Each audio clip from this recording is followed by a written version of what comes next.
And welcome to the Breaking Boulders Podcast, episode number 2. Today, I was joined by shreddednerd, a fellow YouTuber, to talk about millennial writing. We also touched upon the Halo series, and if you could be a fan of a game you haven't played, which is quite relevant as of recording.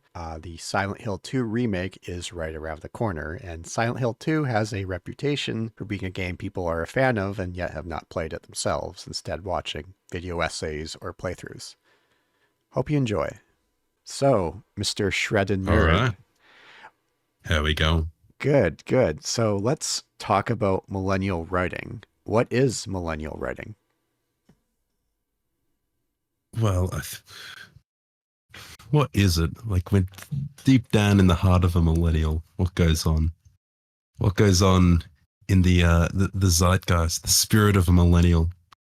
I think really you can sum it up with one word. That's cringe. Well, maybe there's a few more words in that, but that's probably the one that leaps to mind the soonest. So, I mean, look, you can see hallmarks of a style, because a style is not it's not something you measure scientifically, but it's something you kind of pick up little hints of it here and there. And one thing, and I've clarified this in another video, it's not necessarily that it's always millennials writing it, or that's even in things directed towards millennials. It's just it's about the time period. It's writing from a certain time period or that contains humor and references that were popular in a certain time period, like, the last decade, maybe decade and a half. And that was obviously the millennial decade. And that's kind of when we saw all these millennial YouTubers and stuff who, would most associate with all that stuff like Epic Bacon and things like that. So, all those cringe lines and whatnot, things like that. So where does it, what are some of its sources where it originates from? Joss Whedon. Yeah, So that's what people say pops to that Joss mind. Whedon isn't a millennial, which is true, but he was popular with millennials, and he inspired a lot of millennials. So he was like kind of a prime figure. Borderlands pops into mind soon after as well. I think it's a prime example. Plus, I think localizers, and I think that's not something I mentioned as much because I'm not as much into Japanese games, but that's kind of a thing as well that you see from a kind of a different world. There'll be these Japanese games and they'll translate them over to English.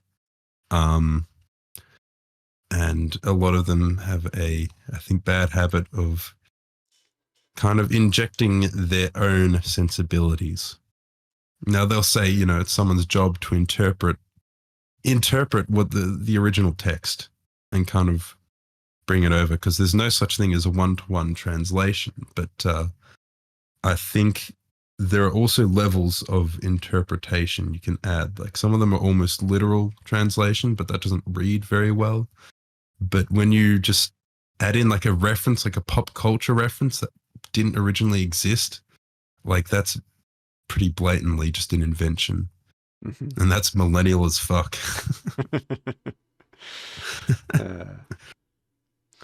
So yeah. So I guess we're starting with millennial writing. That's the first up. Mm-hmm. So I guess, what are your thoughts on it? I don't know. On You the came to me with a localization podcast. or the Just concept?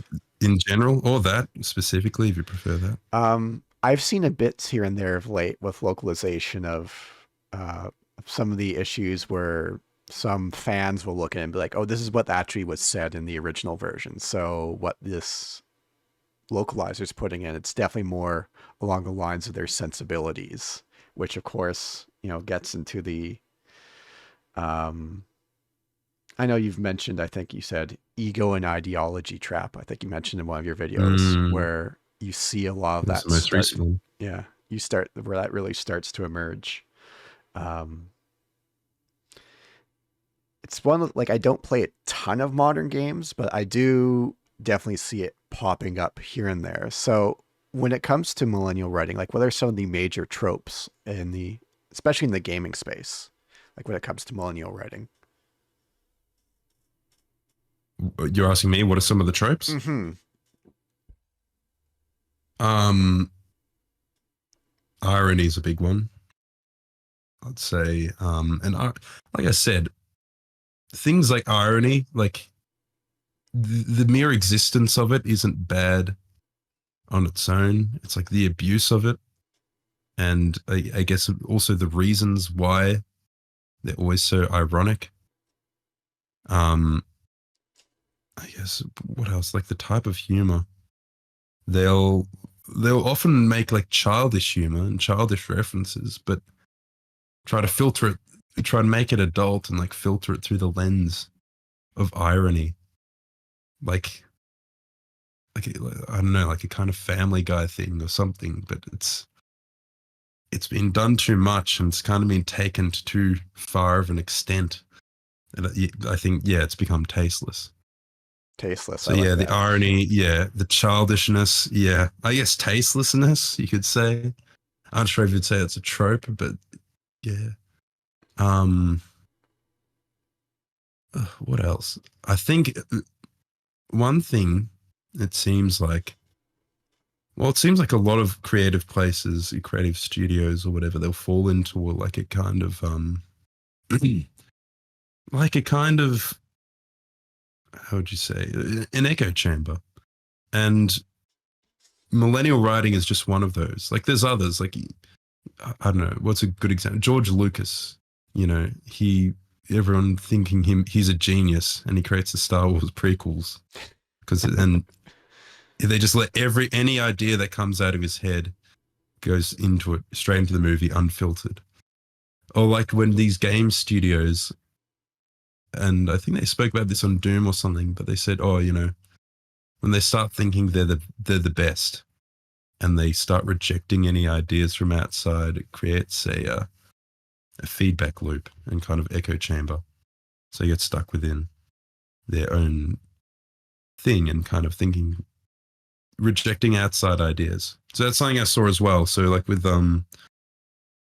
Concord, for example. Yeah, I was going to So mention that that. wasn't so much, that wasn't so much millennial writing because I don't think it had that much writing. It was like a multiplayer game, but it was like the same kind of the design sensibilities. So like the character designs and stuff like that. And from what I heard from like reports and stuff, and I don't know if they're true, like I can't guarantee it, but it did sound like they were kind of acting like they were like success was inevitable, and they were not listening to outside ideas. Toxic positivity, they said. Yeah, I saw Too Good to Fail was another thing that came up. That's such a good like line. Too good to fail. There was also there was one comment that stuck out to me. Of course, looking down that whole Concord rabbit hole is fascinating in itself, but I think it was I watched a video on the character select screen, and I think the top comment mentions like, this reminds me of like a game you'd see in a movie, where they make like a game portion of within a movie. And I was like, that stuck with me with what Concord was. And it's just been fascinating to follow everything around it. But like you said, it wasn't a lot about the whole, I mean, there was that millennial writing element of it, but it was still the whole, the character designs and the whole, arena shooter elements and just how completely out to lunch they were with it. It's just been fascinating to see the fallout with it. Yeah, I mean, how much did they spend on it?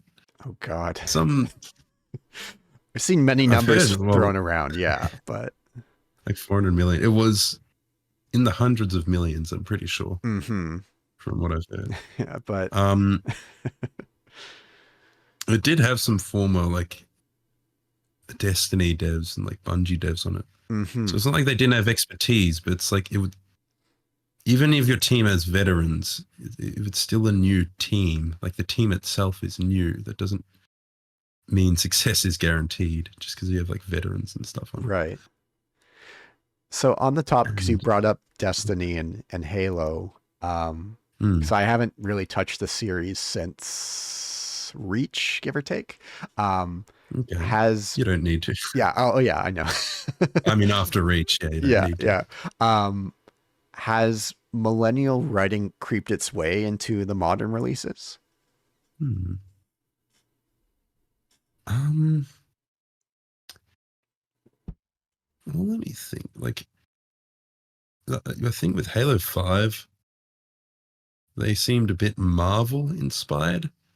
Like, in terms of their sensibilities, like, they definitely wanted the Spartans to be like superheroes and stuff. Like, the opening cutscene, and even kind of the music that plays, like, it looks like they were trying to be Avengers.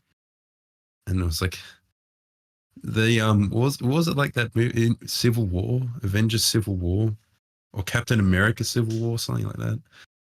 And then I think they were trying to go for something like that. They were trying to. So I think superhero movies, it isn't necessarily one to one with the millennial writing, but I think there's a lot of overlap. Mm-hmm. Like Joss Whedon, obviously big inspiration in superhero movies as well, and the Yeah. whole he's right behind me, isn't he? And all that, like Well, that just all those happened. corny lines. Yeah, exactly. Yeah, just deflating all the tension. Yeah, I think there was an old dramatic term for it, the bathos or bathos, which is just deflating any dramatic tension with just comedy. Wasn't So I think Halo 5 kind of had that. wasn't Nathan Fillion in that Halo 5? He was, All right. yeah. On my well, it was in ODST as well. And Right. Reach actually. Yeah, yeah. In Reach it was just a cameo. Um and I mean in ODST it was kind of a bit like he had like they always had wise cracking Marines and stuff, but it seems like they were trying to affect more of like a 80s movie type Yeah. thing It was different. as opposed to like modern superhero movies. It was a bit more tasteful, I'd say. It's probably like the best Mm-hmm. term. Like they don't overuse it and they don't undermine the dramatic moments, you know? Um, in the old ones. I think so anyway, I think Halo 5 was kind of, yeah, superhero inspired. And it also was in the midst, it was like 2015, so it was in the midst of the whole Marvel mania and all that. Like that was literally every movie, everything, everywhere. Um, but then with Infinite, I think they sacked like all the writers for Halo 5 and they basically started over. But they were still trying with Infinite to uh what's the term? Reconcile the story from Halo 5 rather than just throw it out and start over.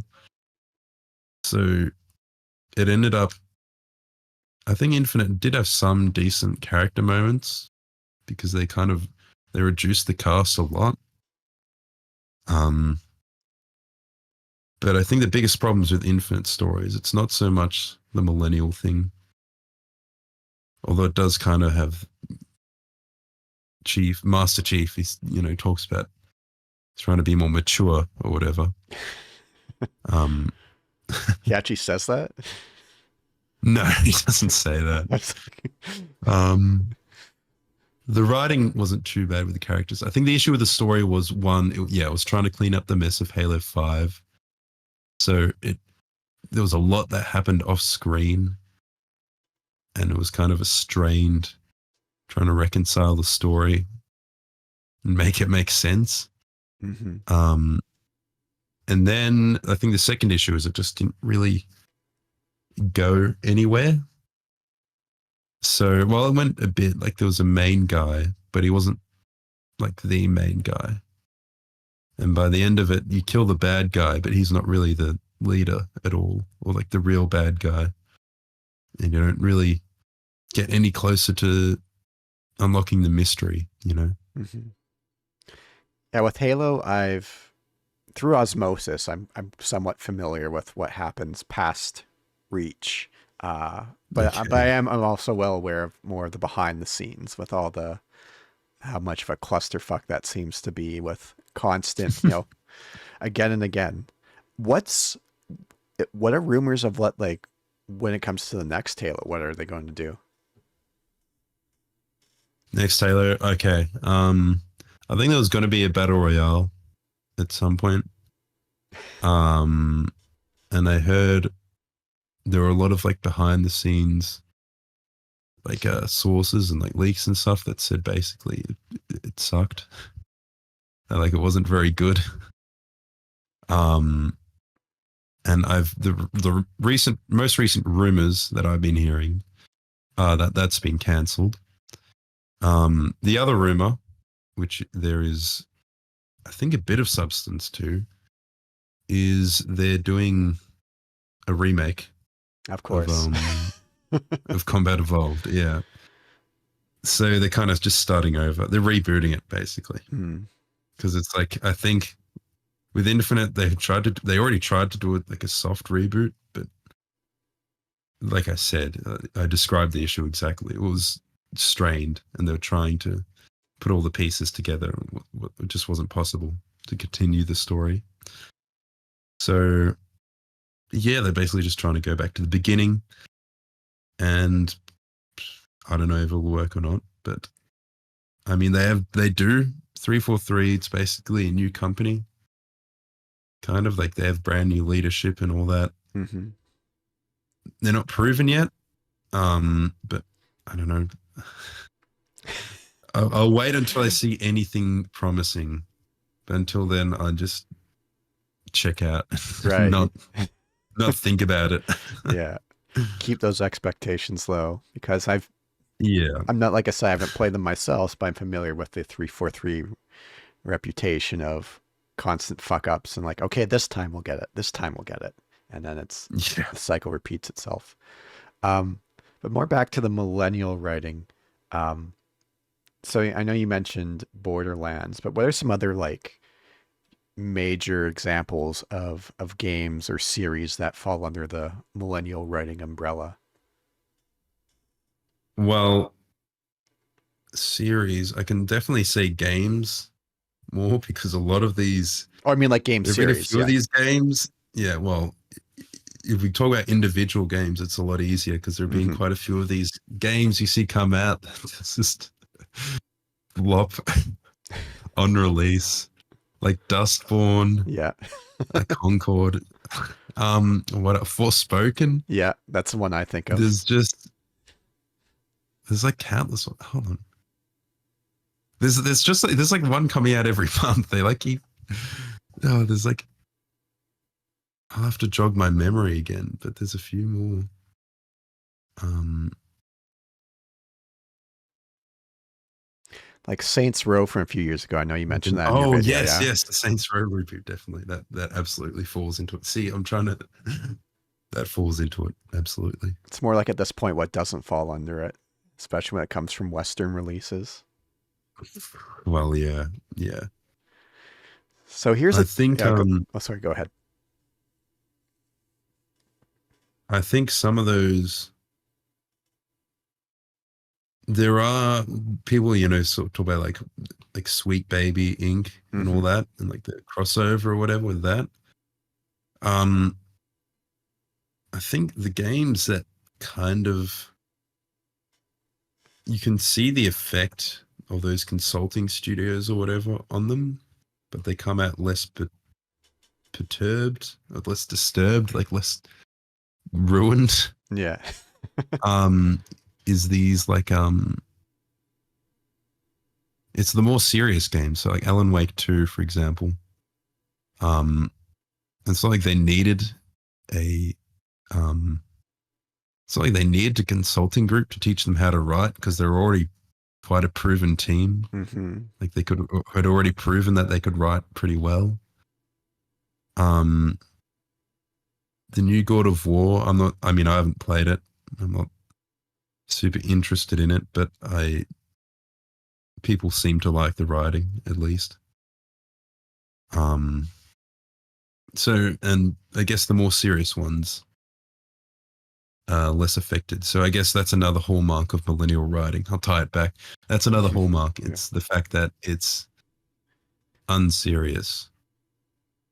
Um, and I guess the worst thing you could do is when something is serious, is when you're trying to maybe like deal with characters that you're meant to take seriously, or dealing with serious subject matters, the worst thing you could do is undermine that with a kind of insincerity or unseriousness or um, millennial writing Yeah. or bathos, Yeah. Yeah, sincerity. There's very much a lack of it in a lot of this work. Mm. So I here's mean, you can say that's coming for a while now, but mhm. yeah. When did you kind of notice there was I would say a bit of a like when did you notice this shift occur? Like I mean, Borderlands 2 was very popular, and that when I think of millennial Mm. writing, it's definitely one of the earlier ones in the gaming space. But there was kind of a time frame where that started to turn where it was a novelty until people found it tiring. Like, is there kind of a time frame or certain games Mm. where you kind of felt like that perception changed to one more of, okay, we don't need this anymore? Yeah, it wasn't like an instant switch.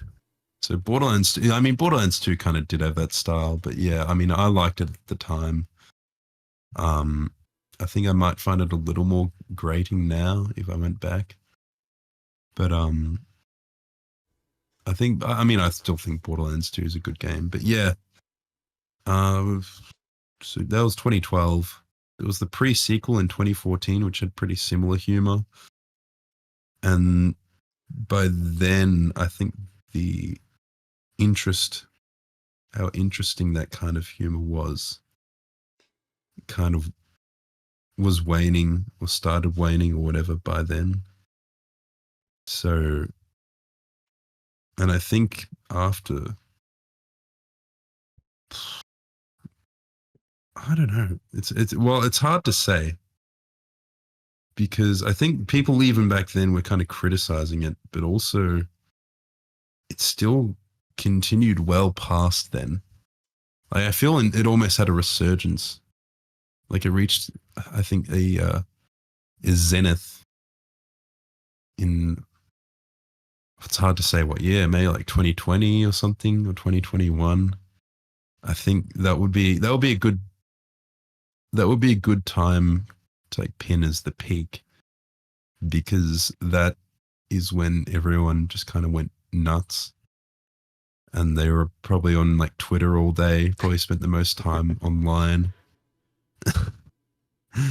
And people got extremely like uh political Mm-hmm.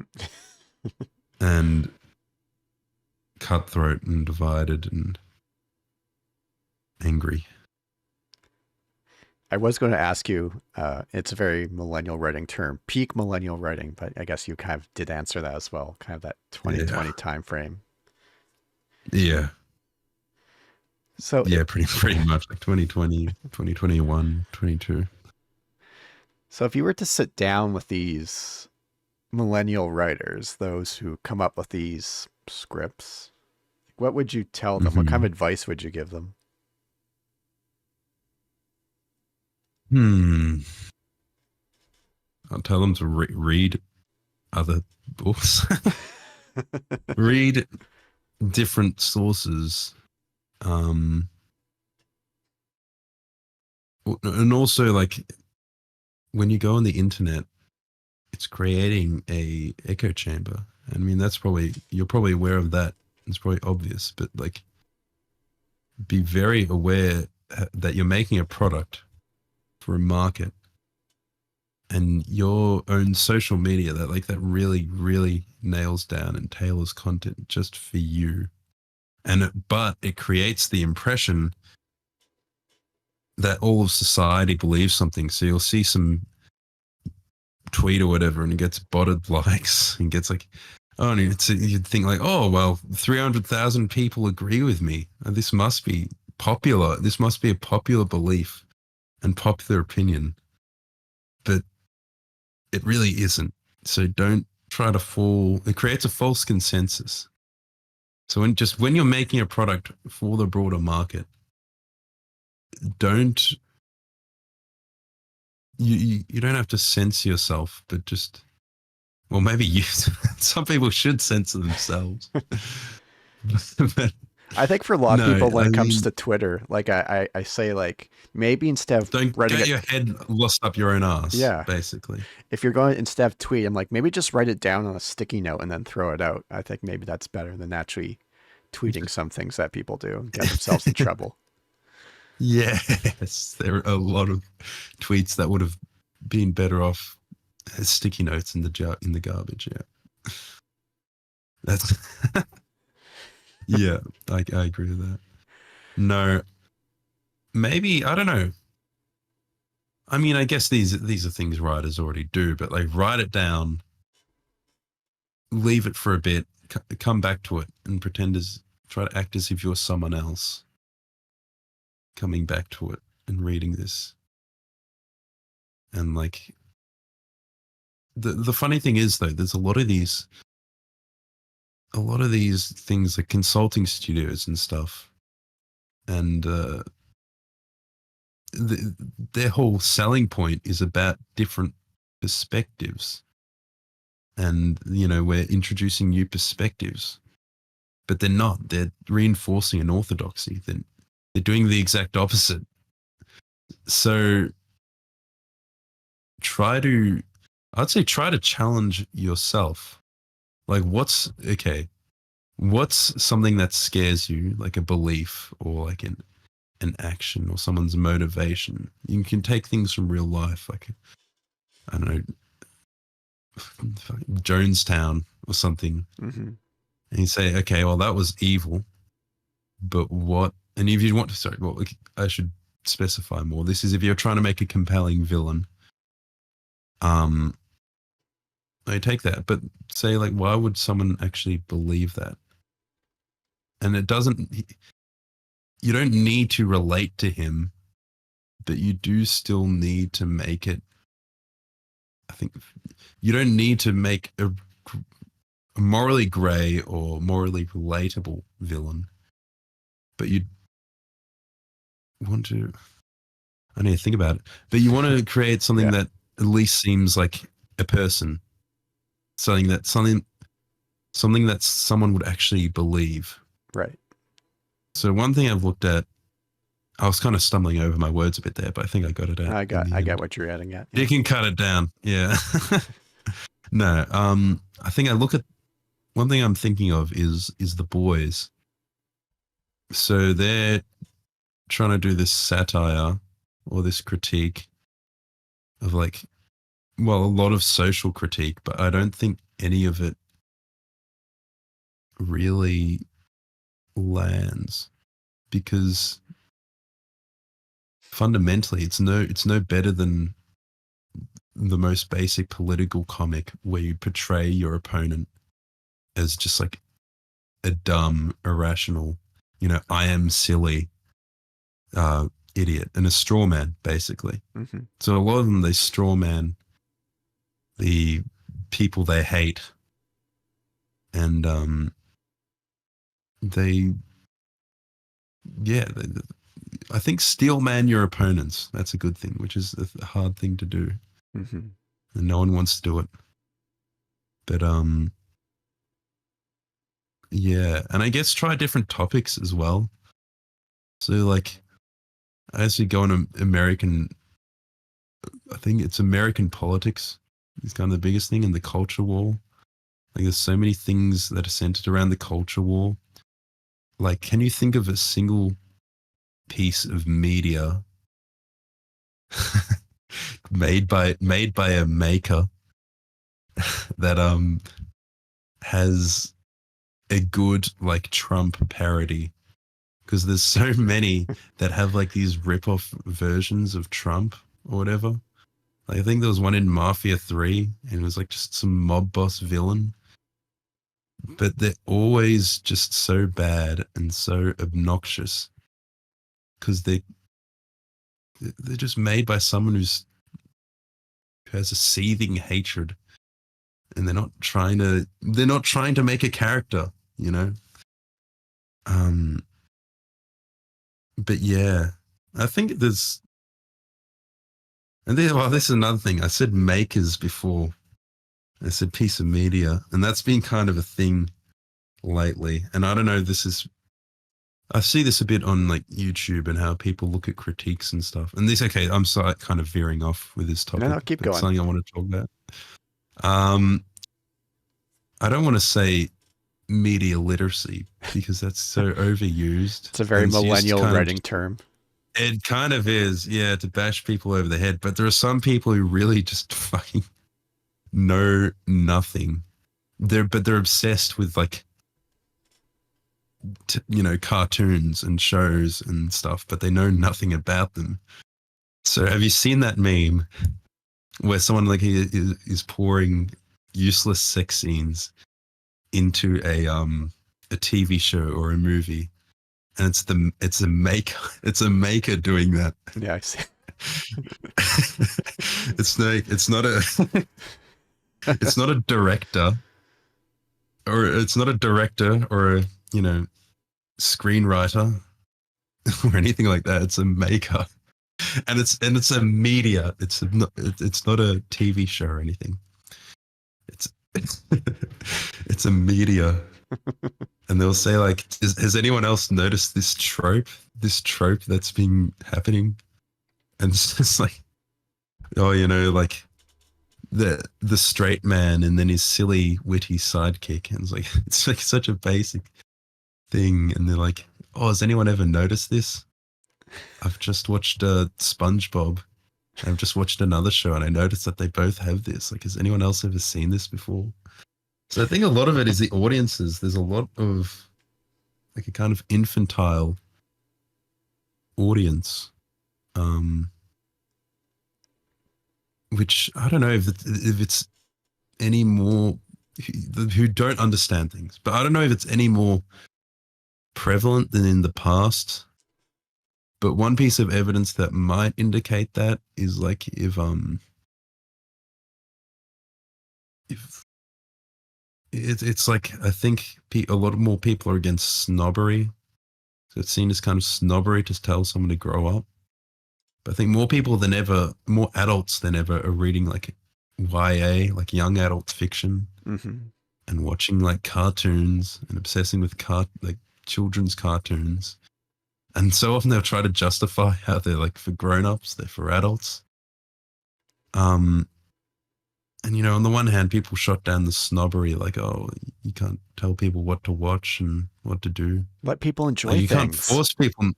Let people enjoy things. Exactly. Exactly. But I mean, I don't know. I actually kind of appreciate the external pressure when other people put on to say, broaden your horizons and search for something new. Because I think you're always going to be snobby no matter how you deliver it. But I think it's like it's worthwhile to not be stuck on children's media, to kind of grow up beyond Harry Potter. Yeah. And read another book. Exactly. Yeah. And Star Wars and Marvel, and like, you don't have to seek out the most obscure art house things, but there are movies for adults. There are the films and TV shows and games for adults, like, I don't know. And you shouldn't be seeking them out just because they're adult. You should be seeking them out because they say something about the human condition, which can't really be as easily conveyed in something that's limited to having to be for children. Yeah, human condition, that's a big one, which a lot of these modern works completely ignore. And I guess that ties back to the millennial writing thing as well, where like I think a lot of the reason people write like that, it's just because of their own diet as well, their own media diet. Oh, there's another term. I'm actually a big fan of media myself. I'm a multi-fandom media enjoyer. So I enjoy media from across the media spectrum, from all kinds of makers, from any walks of life. But yeah, no, the diet of what they watch and what they consume. So a lot of people, if you just watch Marvel movies and just watch like Harry Potter, like the things you make aren't going to be that deep. And I guess if the only political kind of education and political experience you have is tweets, then you're going to be writing shitty strawmen and like smug gotcha bullshit, you know? That has no depth and just shallow crap. But yeah.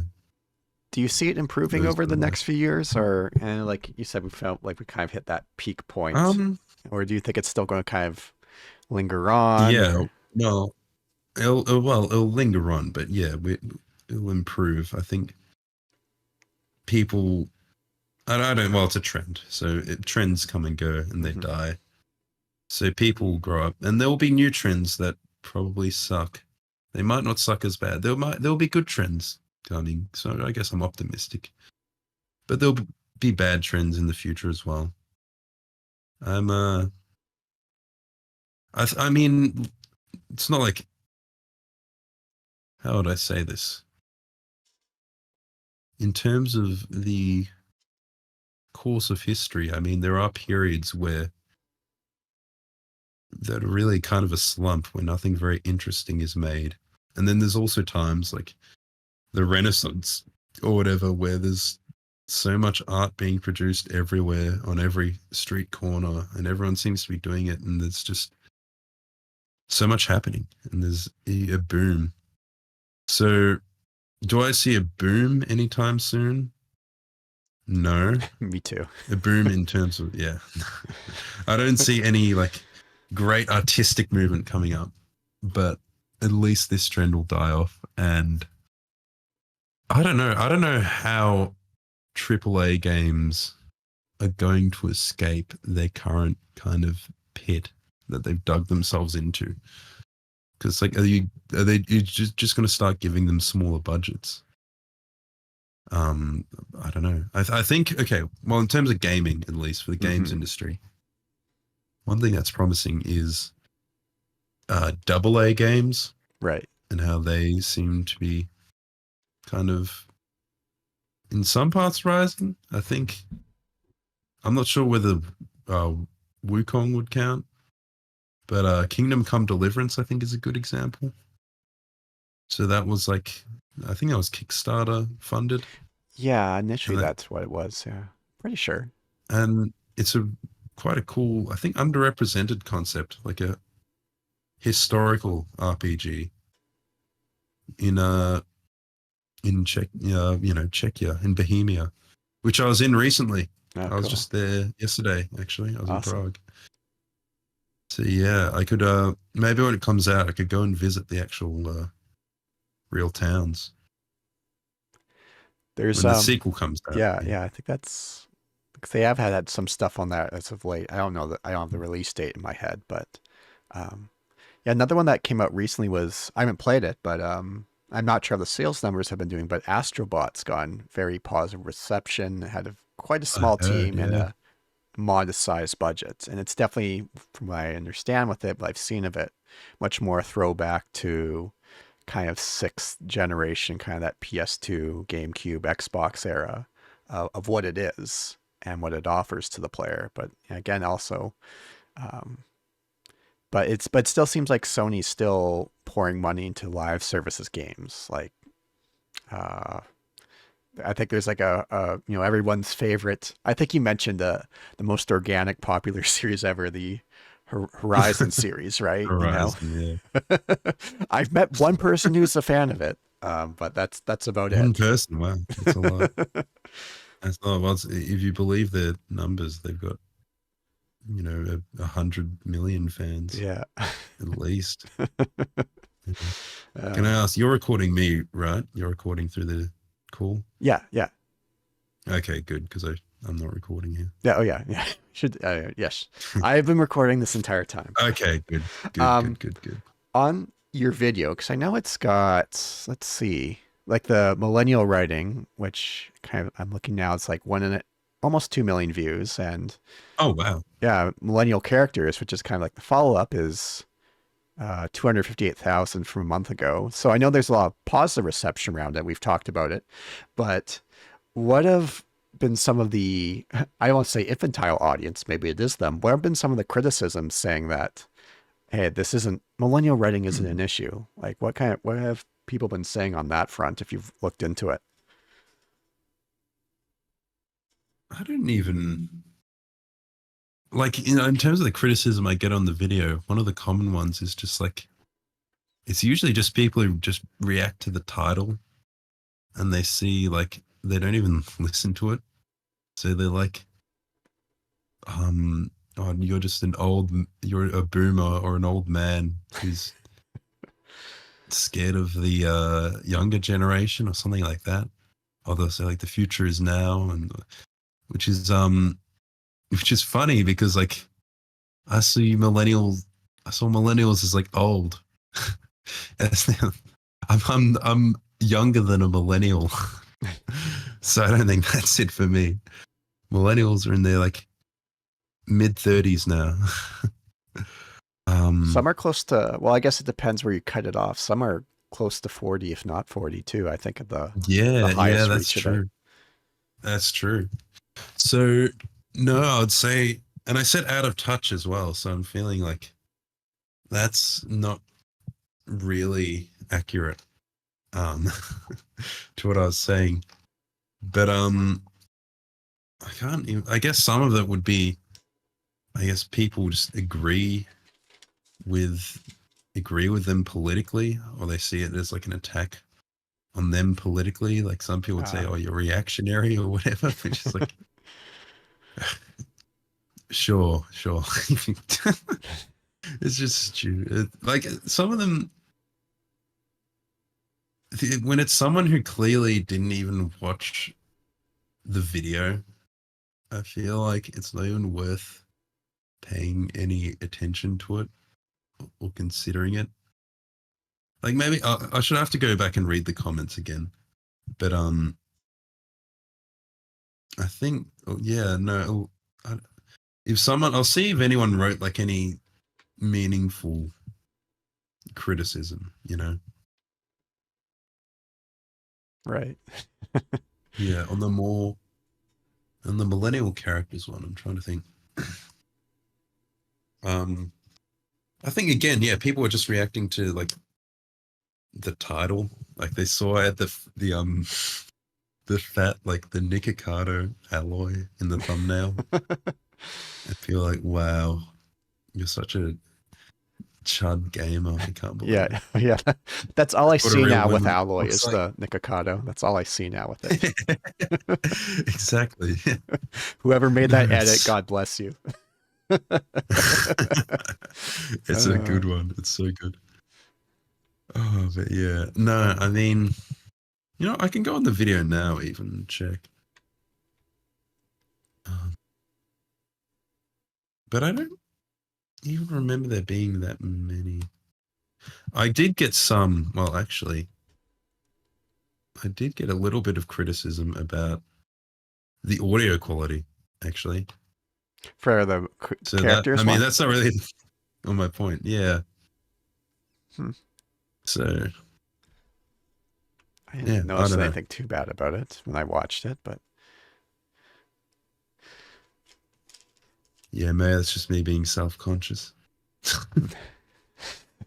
so But yeah, I don't think there was like an immense wave of criticism.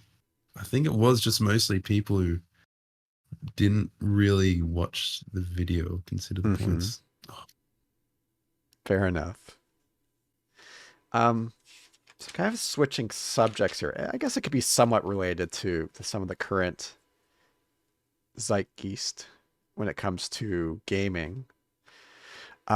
There's another video you have which kind of really struck with me and more about because of what's coming up, but the idea of being a fan of a game you've never played. So what's your take on that?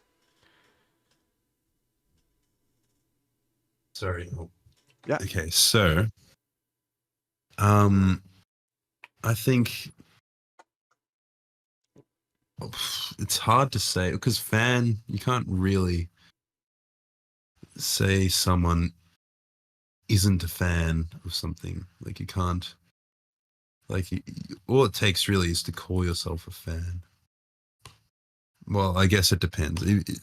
Fan is short for fanatic, so it means someone who like really likes or is obsessed with someone or with something. Sorry, but I feel like if you're obsessed with a game, I feel like if you haven't actually played it, like you've kind of missed the most essential part of it, which is the gameplay. So, like, it's like being a fan of a movie without having watched it. So you can have, if you've read a plot synopsis and, listen to the soundtrack, you haven't really, you're not really a fan of the movie because you're not even a fan of the movie itself, you're just a fan of the, um,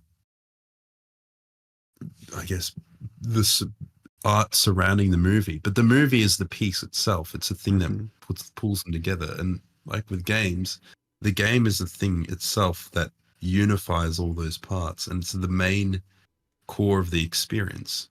It's the gameplay. It's how you play it. So I feel like when you have when you haven't actually experienced for yourself the gameplay, you haven't really experienced the game. So, and when you haven't experienced the game, how do you know whether you actually like it? So I don't know if you can really say you're a fan when you haven't even played it. Mm-hmm.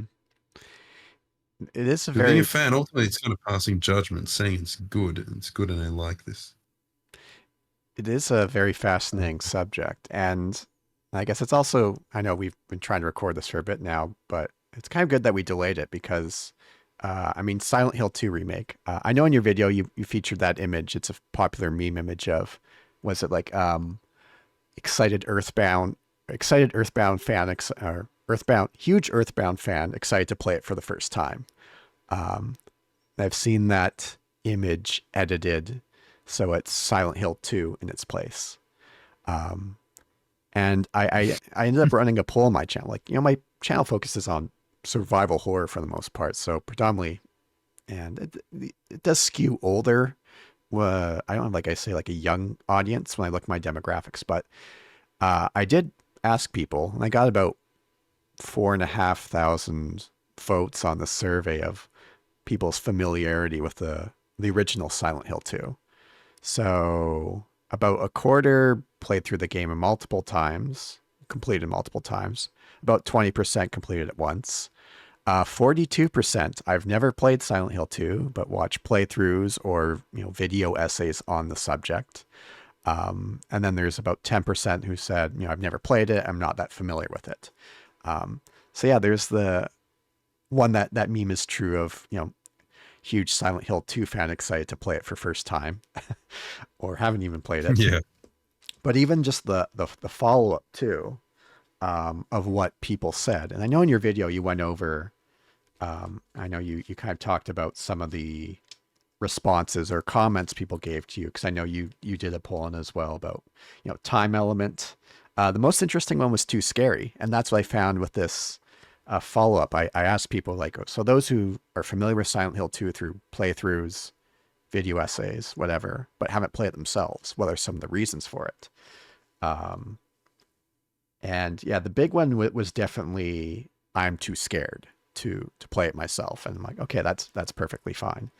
Silent Hill 2 is also an interesting one because it's, and also the other thing is the access to playing the game. It's, I mean, I've I guess it depends when you're born after a certain point, like the concept of emulation or uh, getting a game that's not off Steam where you have to go download it through.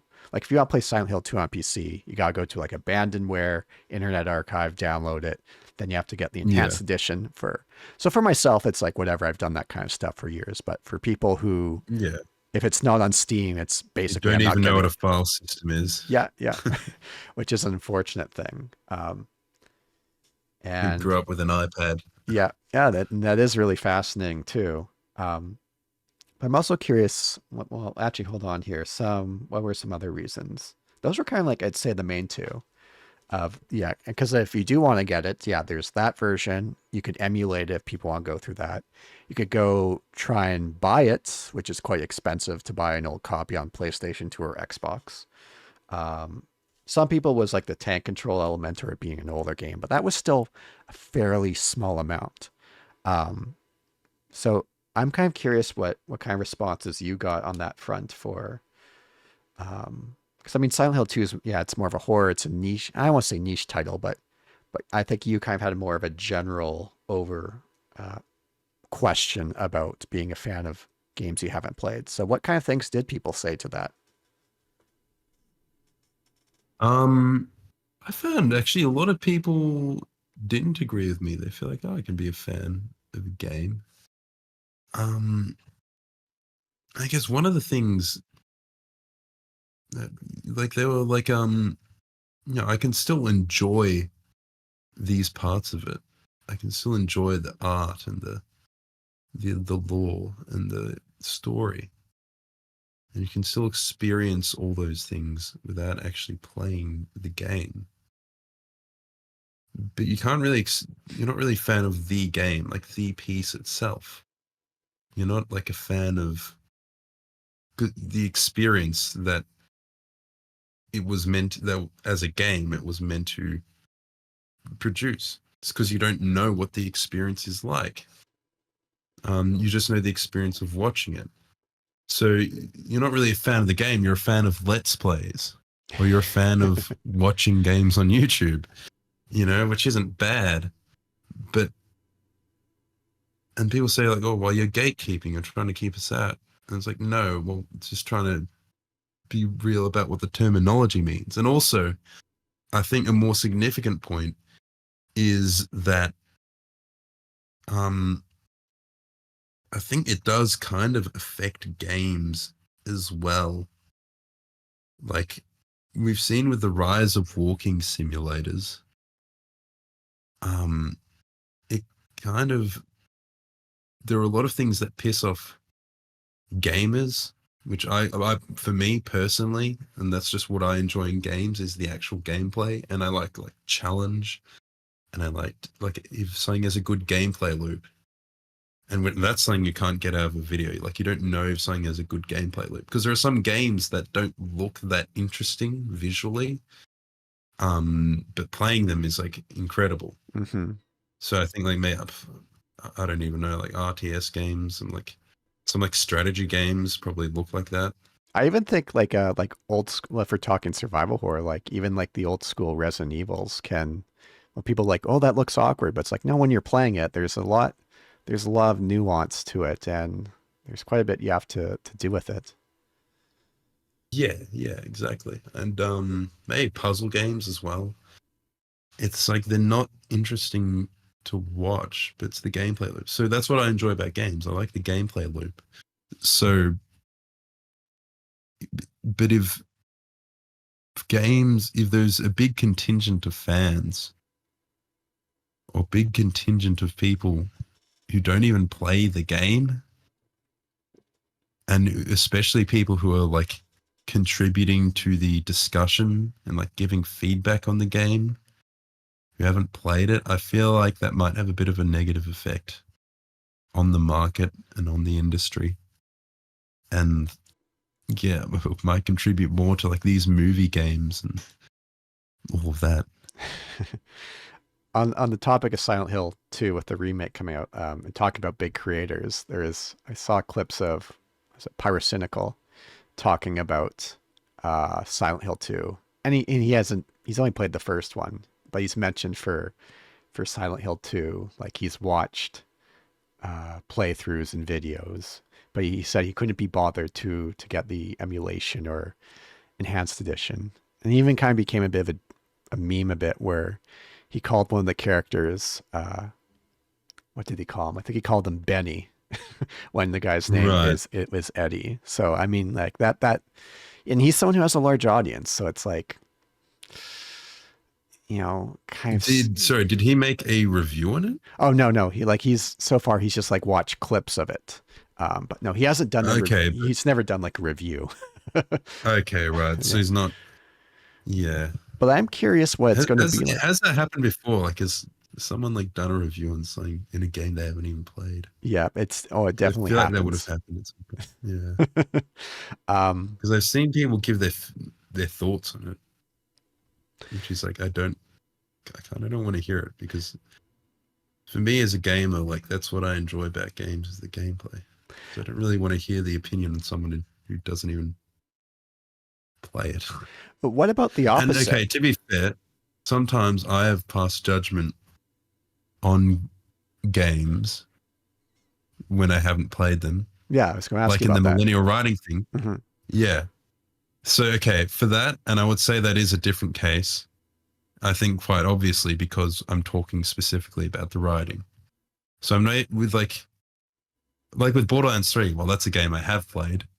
But even in that video, I didn't talk about the gameplay or critique it because, well, actually, I think Borderlands 3 does have quite good gameplay and like it's quite enjoyable to play. But the writing is what sucked. So with some of those other things, that is something you can get an idea of and something you can critique if you've just seen like videos of it and clips of it. Hmm. Like when you watch someone and you see the writing. So yeah, okay. I think it's fair. I was sounding a bit broad. So if you're going to review the whole game and that you have when you haven't played it, or talk about the gameplay specifically. So if you're going to say, "Oh, this game looks boring," or if you just say this game is boring and it's something you haven't even played because it just looks boring, Hmm. that's something more egregious. But if you're saying the writing is bad, you can do that because you've heard the writing, or the soundtrack is bad because you've listened to the soundtrack. Or like, I don't know, the story's bad, or anything like that. Because ultimately you are reviewing you're reviewing just that little piece on its own, which you have experienced. So when you've listened to the soundtrack, you know, you can review the soundtrack. At least you can review it on its own. So you can't review its like implementation in the movie or whatever. But if you just like the track itself, you can review that. Right. Yeah, because I mean, like Last of Us 2, that's the one that pops to mind. Like I played the first one, didn't play the second one, Mm. but knowing everything, of course, seeing with the story, it's like, yeah, that's dog shit what they did with it. Yeah, But everything I see I with think like the that's a good example. gameplay, people have said it looks reasonable when they play it. As I've had some people say it's like, yeah, the gameplay's quite good for what it does. It's kind of that third person over the shoulder shooter, but yeah, I think I could. What I've seen is that's very similar to the first one. Hmm. I think it had some slight adjustments, but it wasn't like that widely different. Hmm. I think it's funny, just on that point, I think it's funny that Video Game Donkey, he made like when that came out, he was wanting to be contrarian and do like this big positive review of Last of Us 2 because so many people were expecting him to shit on it.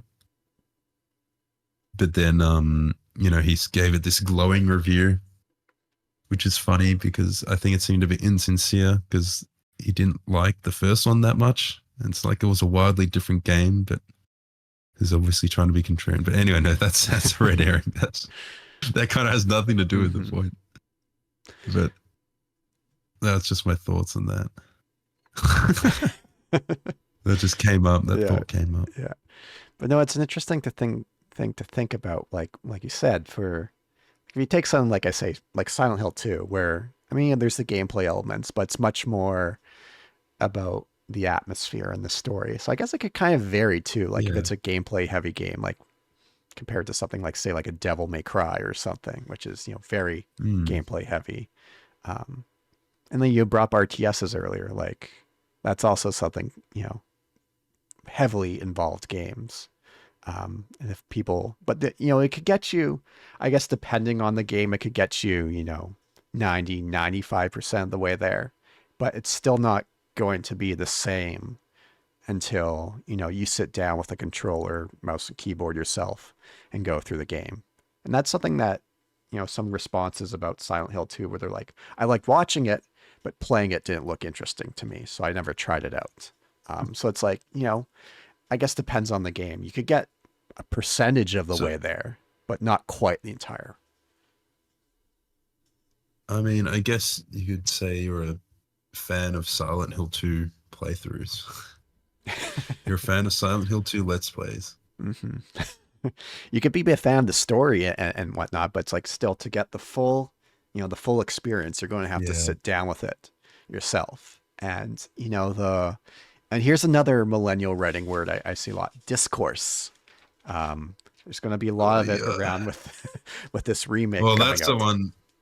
That's one that comes specifically from from academia.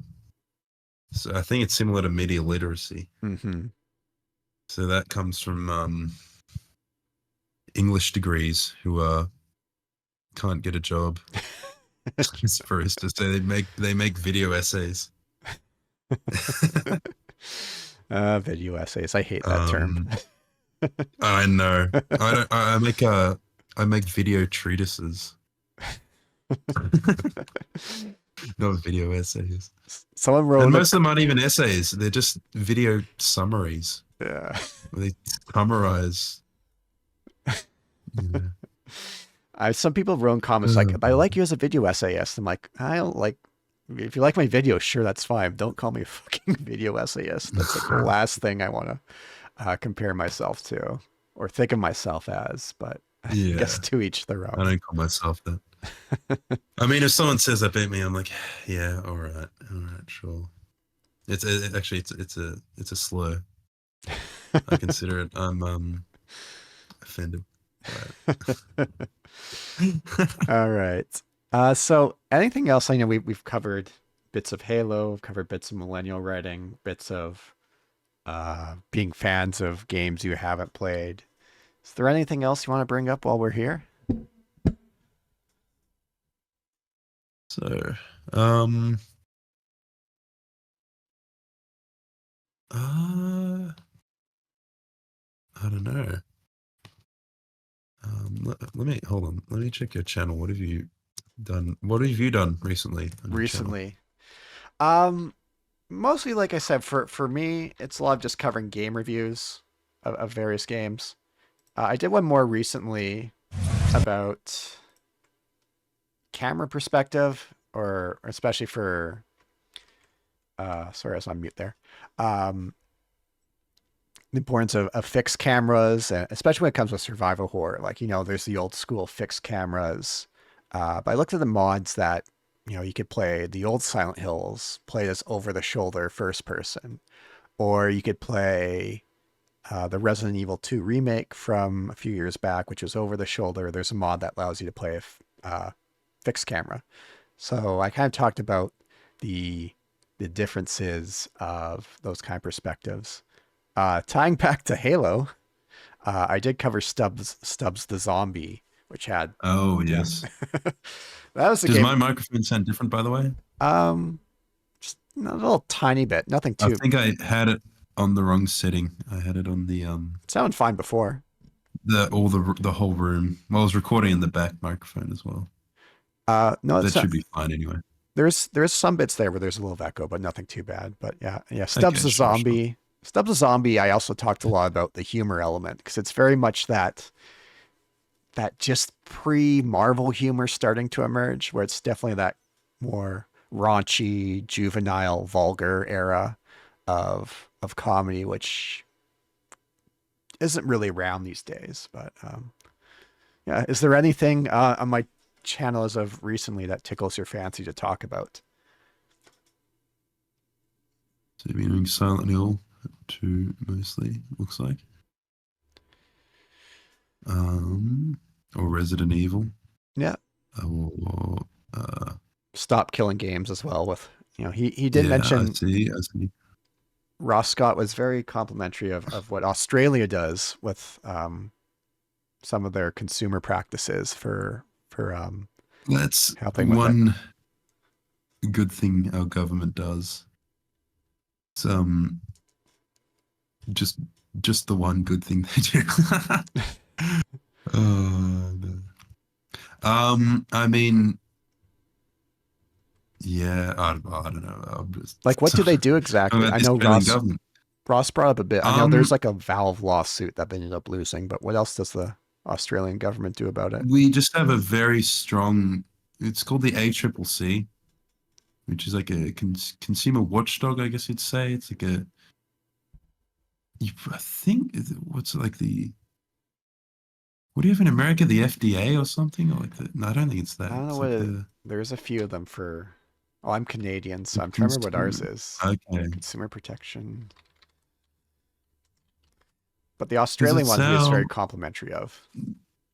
yeah, the ACCC is a strong one. They do a lot of, I think they're pretty good because they're a regulator and they're very aggressive, I'd say. Which isn't always good, but I think in this case they're very much. I think they've done. It's not like I agree with every decision they've made, but they've done a lot of like kind of pro consumer and pro competition Mm-hmm. kind of stuff.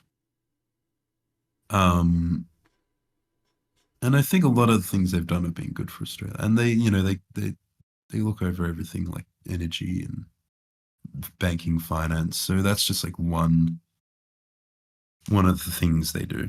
Mm-hmm. I wouldn't say every other Australian regulator or agency, federal agency, is as good as them, but yeah, competition and fair trade, they say. Mm-hmm. So, I mean, that I would say definitely falls under fair trade. Buying a product and not having that product taken away, stolen from you, Mm-hmm. you know. Like in Destiny 2, live service and all that. Even like Concord, right? Now that's you just. I mean, I Well, guess you could buy a yeah. physical copy, I guess, but otherwise, Sure. it's what can you do with it then? Can you even play custom games? Or is it always online? That's a good question. You can't download it Probably anymore or not. It's anything, probably but yeah, always online. yeah. Yeah, true. Probably not. Oh, actually, one more thing. Yeah. Okay, I'll go back to the comments. Maybe you can splice this in, or just leave it here. But Yeah. one of the criticisms, one of the things I heard on the, you can't be a fan of a game you haven't played, Mm-hmm. is people would liken it to sports. So they're like, I don't play a sport, but I'm a fan of, whatever soccer team. But I don't think that's really the same because you're a fan of watching it. You're a fan of the sport on TV. The sport is entertainment. So I guess someone could be a fan of esports and not play the game. Right. But that just makes you a fan of esports. That doesn't make you a fan of the game. So like if you watch people play Counter-Strike, you're not really a Counter-Strike fan unless you play Counter-Strike. Mm-hmm. Because if you watch people play Counter-Strike, you're just an esports fan, which is fine. You can be a fan of that. And you can be a fan of both. But also I feel like if you just watch it and you've never played it, you kind of don't, as I said before, you don't get the gameplay. So when you haven't played it and don't know what the gameplay is like, you don't actually get the nuances. Like you don't understand them. So I'm like that with like, whenever you see people playing a lot of the time, there are some of these like commentary YouTubers and they'll have like gameplay on in the background. Mm-hmm. It's just either some random Roblox game. So that to me is just like, noise, or they'll have like that one with the trucks, or there's one with like a You jump from truck to guy who's like truck. Yeah. falling. Yeah, yeah. I think Cluster Truck. I haven't played it. There's a skating, There's well, one not guy like, skating one, but they're always holding like a oh, they knife and play Tony everything. Hawk often. Oh, it's surfing. Yes, yes, surfing. Counter Strike surfing. Yeah, Um, that's one. well, there's one where there's like falling, or like they're like gliding down. And always that's just like noise, like visual noise happening on screen. Like that's just noise to me. Like I don't know what it's like to play those games at all. It just seems like slop to me. I don't know. So I've thought about this too. It's like how do we convince these people to at least give it a try? Like I said, for Silent Hill 2, people are too scared. It's like, okay, I get it. The if Maybe you code need to bully them into it. Just tell them to stop being a being pussy being and a just play pussy. it. Yeah, exactly. Just play. They're not that scary. Games just aren't that scary. Even like scary games, they're not really scary. Like, Yeah, it well, depends. I I mean, guess I it's don't eye of know. the beholder, right? Like Silent Hill, I always find it's much more the unease as opposed to like in your face, jump scares or whatnot. Sure. Yeah, that's fair. Um, yeah, for me, I don't know. I tend not to find games that scary or movies. I don't know.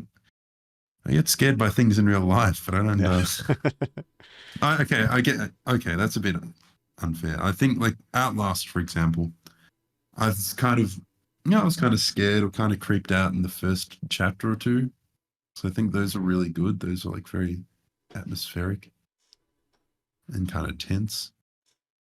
But I feel like over time, when I had you wading through like puddles of like gore and brains and intestines, it was like it kind of lost the shock factor. That just becomes too And then at much. the end, I thought Outlast that shit itself at the end when it had the villain was it was like a poltergeist. It was actually just nanobots Is that that what it's? I've never possessed played them, but people. I'm somewhat familiar with them. Yeah, it was like some nanobots in some lab that just like took over people's bodies.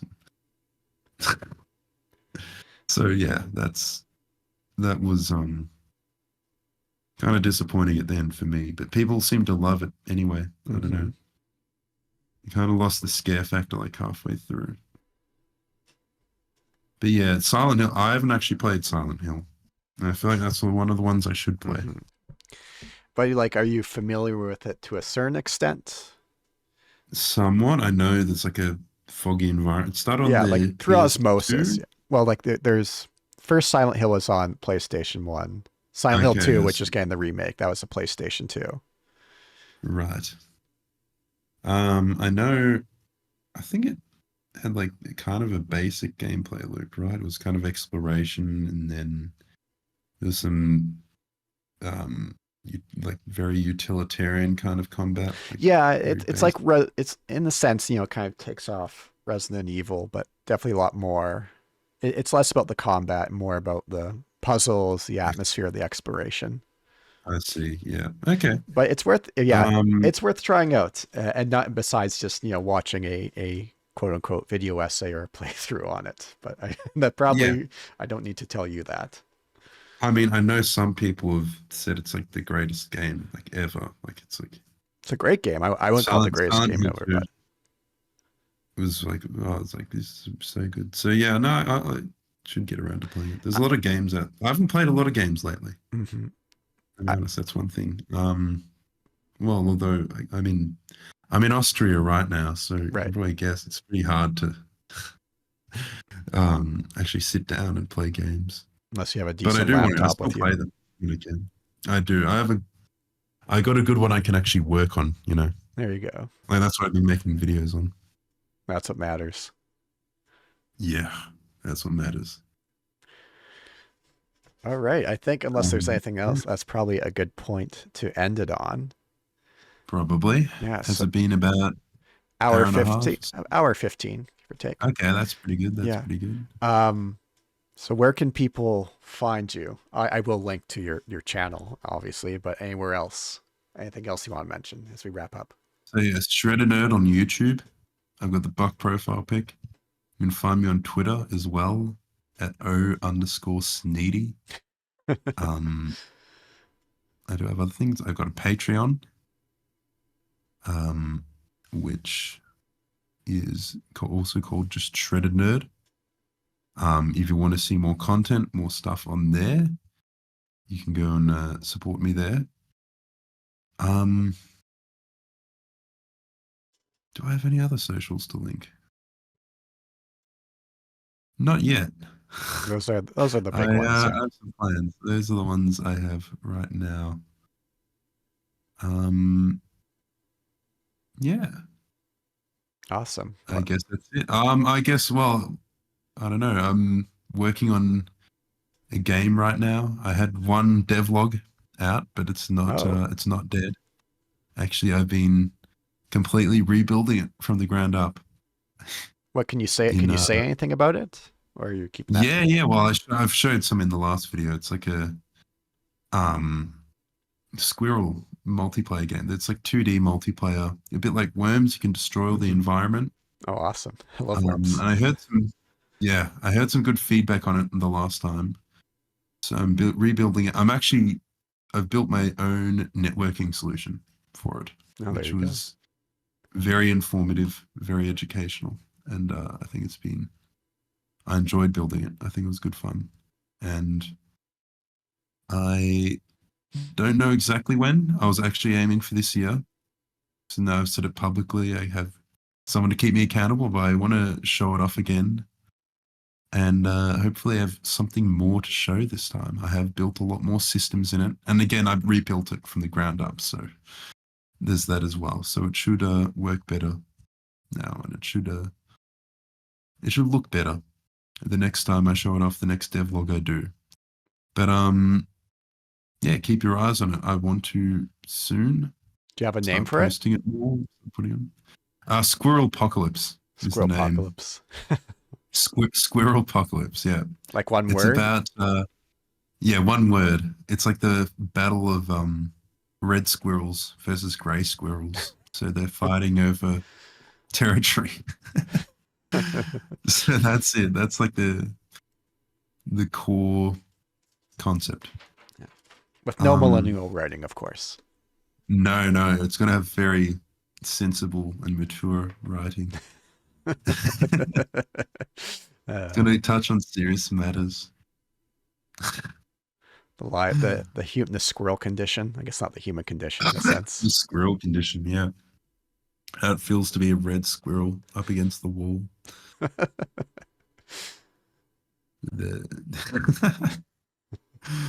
Oh, yeah. Anyway, yeah, I don't know. Follow me on Twitter, Patreon, YouTube. I am slow with things, but I have been working on stuff, and none of that has disappeared. It's all still there. I am curious because, yeah, especially with your channel, it's always kind of like, what are you going to do next? There's a very curious, very curious. Do you want to know what I'm doing next? I'd rather say keep it a surprise. Yeah. Okay. It might be a bit controversial. Well, I guess that you could say that for my past, like, I don't know, however many videos. But is it gaming related, or is it going to be something, something like why does every guy tech related? Oh, tech related. Tech related. Yeah. Related to, okay, I'll give a hint. Related to a somewhat controversial figure in the tech space. Who I'd say most people would know. Yeah.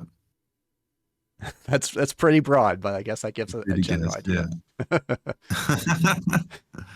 Well, there you go.